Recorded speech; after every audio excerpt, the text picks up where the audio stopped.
What's up, cousins? Come on in and sit down. I got some hair and makeup for you guys today. Y'all have been asking. I'm gonna give y'all what you're looking for. And listen, you gonna like it. You gonna like it. So come on in, sit down somewhere, and get these D's. Cause I got them right now. Hey y'all, hey. So listen, I know a lot of you guys have asked me about makeup and could I do a makeup video. Now this isn't a full makeup video, this is hair and makeup, but I just wanted to show you specifically how I conceal the dark circles under my eyes.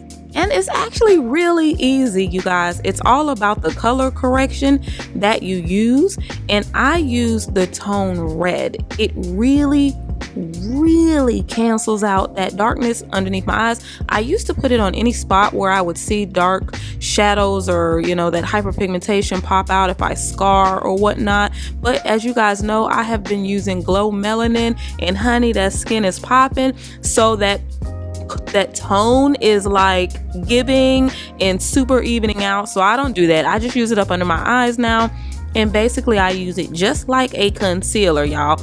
And listen, let me just tell y'all this. I am nobody's MUA, okay? So don't get up here and sit up here, okay? Don't do me, because I don't really all the way know what I'm doing. So after that, once that dries, then I apply this. This is my favorite concealer. I love how it applies. It is so smooth, so creamy liquidy, if that makes sense. I really love it, and it gives me the result that I'm looking for. And that red underneath is just it's gonna kind of cancel out the darker tones underneath my eyes, and voila, there you have it. That's it, that's all. Now that's the beginner version of it, okay? I'm sure there's a science to this, and yeah, I'm not really here to tell y'all that, okay? Because I would sound not right all the way. All right, so there's that. Now I put a little bit of the brighter color right up underneath my eyes, just to make that pop underneath that area. And what I'm doing here is basically undercoloring, and it's going to be a whole bunch of thick, aggressive coloring and shading that goes underneath the foundation. I like using this method because if you kind of have gotten into your blending, then it's going to look really nice, and it's actually going to look subtle, because all of this you're doing, it's going to go underneath the foundation. And I'm using a very light powder foundation, so it's really just going to look kind of like a light, airy sort of finish, and that's what I'm going for, you guys. This actually is a very quick process. I've already done my eyeshadow, just because this really is about canceling out that darkness underneath my eyes. So I already did my eyeshadow off camera, but I will have all the deets in the description box, okay? Now the rest of this is really optional. You really don't have to do any of this, okay? You have to do none of these things in order to be fly, okay? I want y'all to know that. But since you're over here, just look at what I'm doing. So right now, this is still part of the undercoloring. And y'all, I have not applied any foundation, okay? That's gonna go over all of this. So it may look kind of brash right now. Yeah, it just does, okay? It's gonna look like that, and it's gonna be like that. Now I'm gonna go ahead and set everywhere where I use the concealer, because I'm gonna be wearing this makeup for a while. So yeah, that's about it. And I like to use this because it's a clean brand, first and foremost, and I like the way it sets, y'all. And it's not gonna be like super white like that, but I am gonna go in with a pressed powder over that to kind of bring that color back. Now blush, I'm totally like I'm ignorant on top of ignorant with the blush. I puts it on there, especially when I'm undercoloring, because I'm gonna go over that with a foundation, right?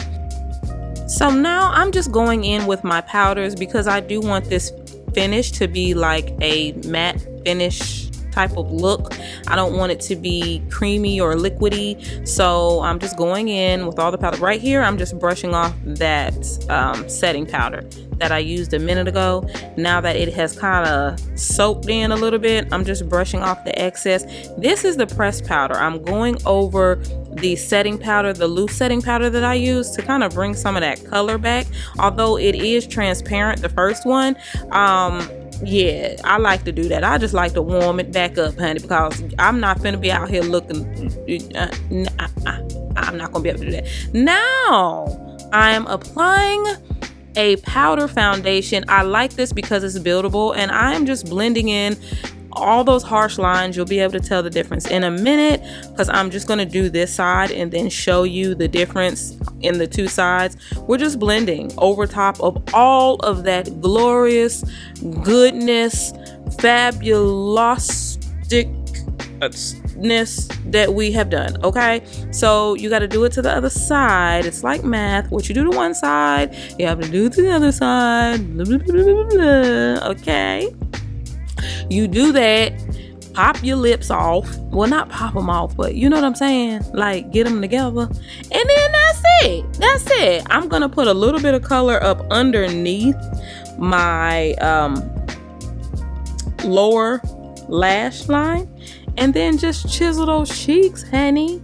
Chisel those cheeks, and then make sure you kind of blend back out after you do this, because you want to look sharp, but you don't want to look razor sharp. Well, maybe you do. I don't know. You might want to look razor sharp, baby. If you want to look razor sharp, honey,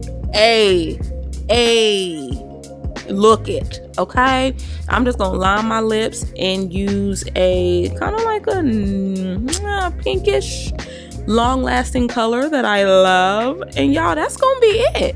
This really may have seemed like a lot of steps, but let me tell you something. I have seen way more steps than this. Okay, it goes down in the makeup game, y'all.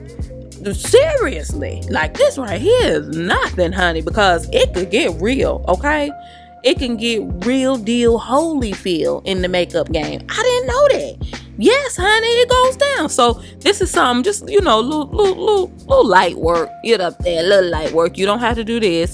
Putting a little glitter in my eye spaces right there, and you know, along my cheekbones to let them things pop out like Janet Jackson. You feel me? That's really about it. We're gonna gloss up at the end, and that's it with my face, right? Now let's move on to this hair. Now this set right here is old, y'all. I'm just telling you, I'm getting my swooper-doops together, which you don't have to do, of course, but this right here, my style, my hairstyle, is old. I did this like 2 weeks ago, I think.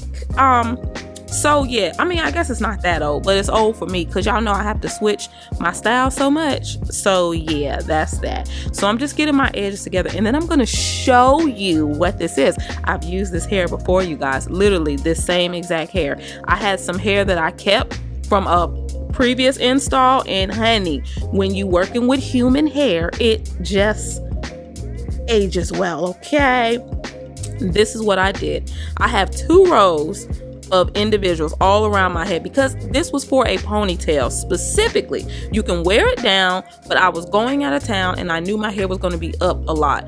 The middle part is just cornrow. It's just cornrow. You can do those boxes all the way around. You can do the illusion boxes all the way around. It just depends on your flavor and what you need. But honey, look at this. Look at y'all. This hair, these are like my favorite braids. And I love the fact that these are crocheted in, you guys. Even the individuals are crocheted in. And you can see right there the pattern, even though I have a braid pulled up that shouldn't be.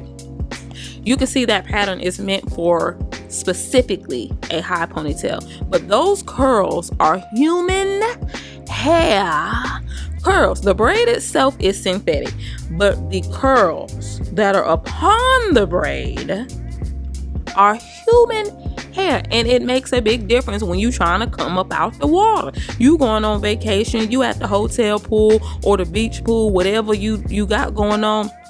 I definitely said beach pool the water over there, okay, at the beach, and you trying to come up out the water and you want your hair to be all cute when it come up out of there, and honey, if it's not right, it's gonna be out of sight and not in a good way. All right, then we all gonna be out here embarrassed because of your choices. I don't want that for us, okay? Sometimes we just gotta spend a couple extra ducats and just get the human hair, if possible. If not, go for synthetic and just make sure you take care of it, okay? Because it's gonna snag a little bit quicker.